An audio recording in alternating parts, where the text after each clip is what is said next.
Hi, boys and girls. Happy Wednesday. I hope you're having a great day.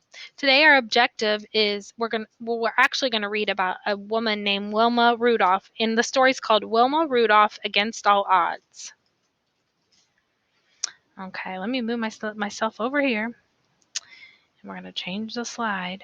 Okay, today we're going to be talking about biographies, and a biography is a nonfiction book, and it tells about people's real lives. When you read a biography, you'll notice what the person did. You'll see photos of the person and a timeline that shows the order of events.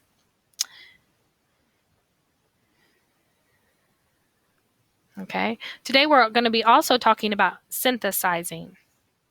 So today, our objective will be to write the important ideas in a complete sentence by thinking about the details I have just read, because this helps us synthesize and determine the big idea.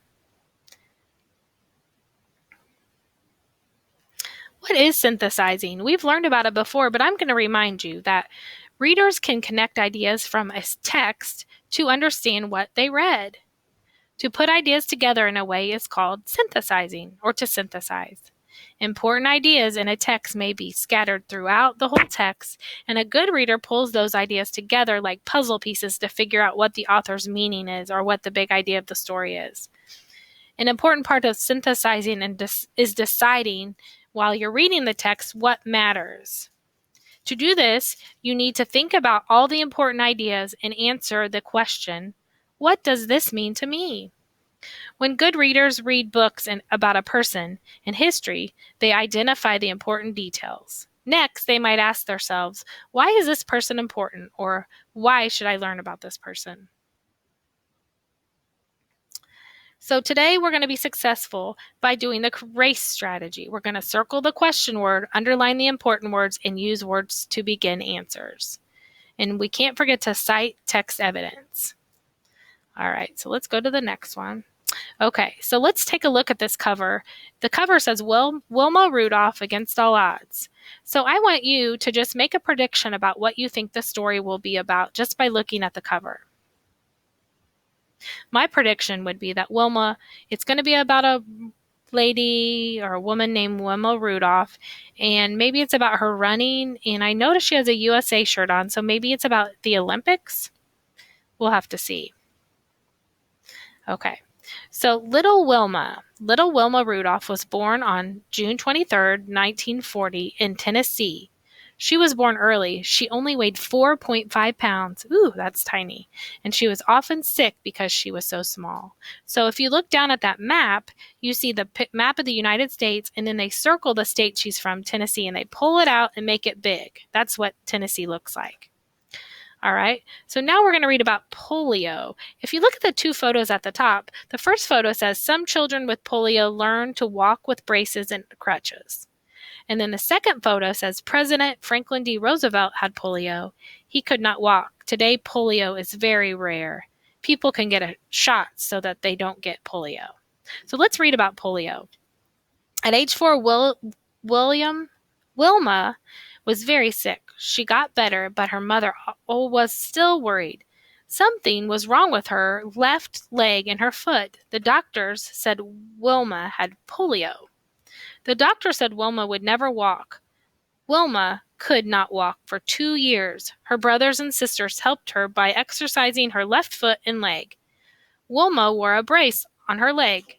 She could not play games and sports at school. She watched the other kids play. She wanted to be like them. Let me move myself up this way. All right. Oh. Sports. And there's a picture of Wilma, and then underneath the picture says Wilma's high school picture. Wilma worked hard to get stronger. By age 12, she did not use a crutch or brace. Wilma was happy to play sports. Her brothers built a basketball hoop in their backyard.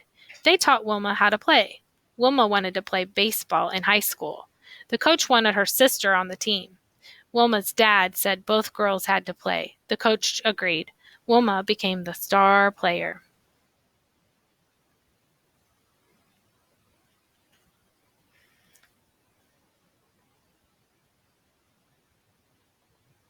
Okay, so let's look at this picture right here. This picture says, it says, why did Ed, okay, so let me read this. Ed Template was a college, I'm going to squeeze that up a little so I can read it. My eyes are old. Ed Template was a college track coach. He saw Wilma play baseball. He thought Wilma could be a track star. He let Wilma practice with his college track team. Wilma practiced hard. She wanted to get better.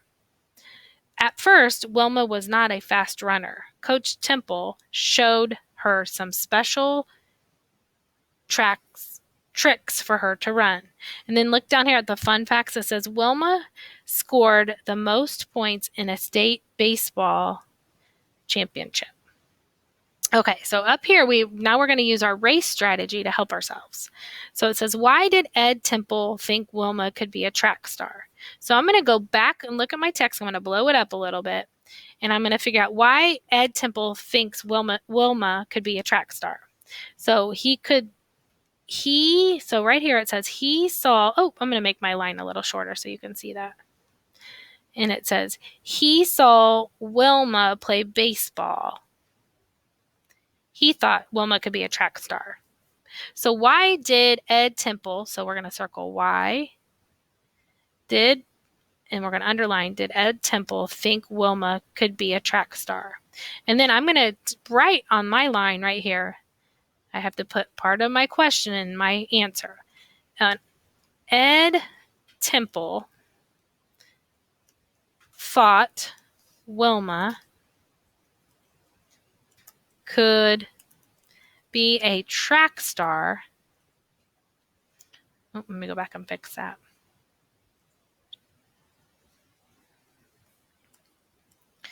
Star because he saw her play baseball.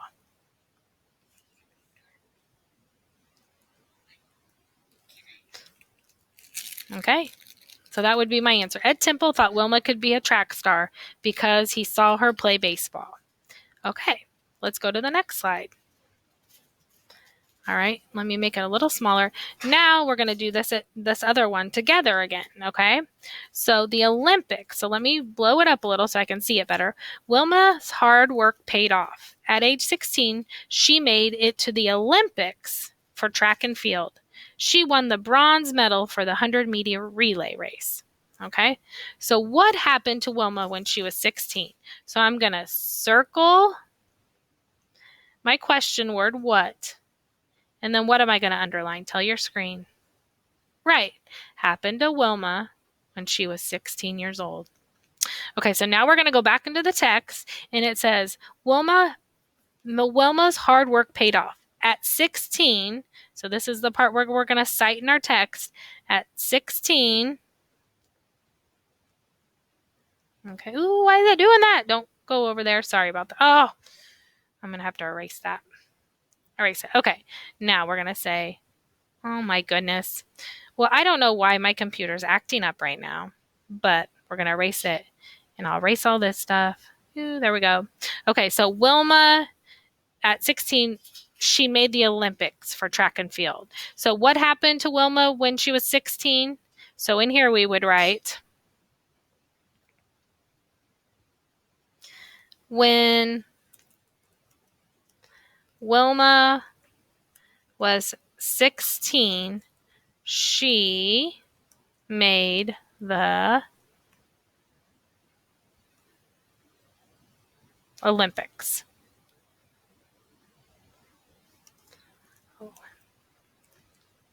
For track and field. Okay. All right. Good job. So, and we would normally go back and underline it, and you would do that. For some reason, my computer's acting up. I don't know why. All right. So, let me make this smaller, and then this is a you do. So, this is what you're going to do when you go to your Pear Deck. You're going to tell me, well, first let me read it. The first picture said, Wilma's holding her college diploma. And then the second picture said, Wilma received an award with her here, Jesse Owens on the right. It says a true hero. After the 1960 Olympics, Wilma went to college. She became a teacher and a coach.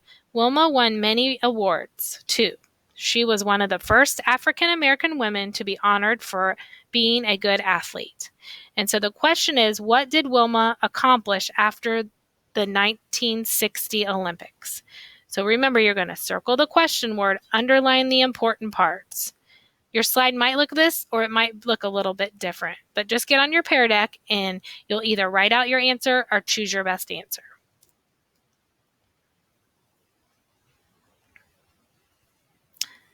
All right, so you're done. I hope you have a great day, and I will see you tomorrow. Or actually, I'll see you at math maybe too. Have a good day. Bye.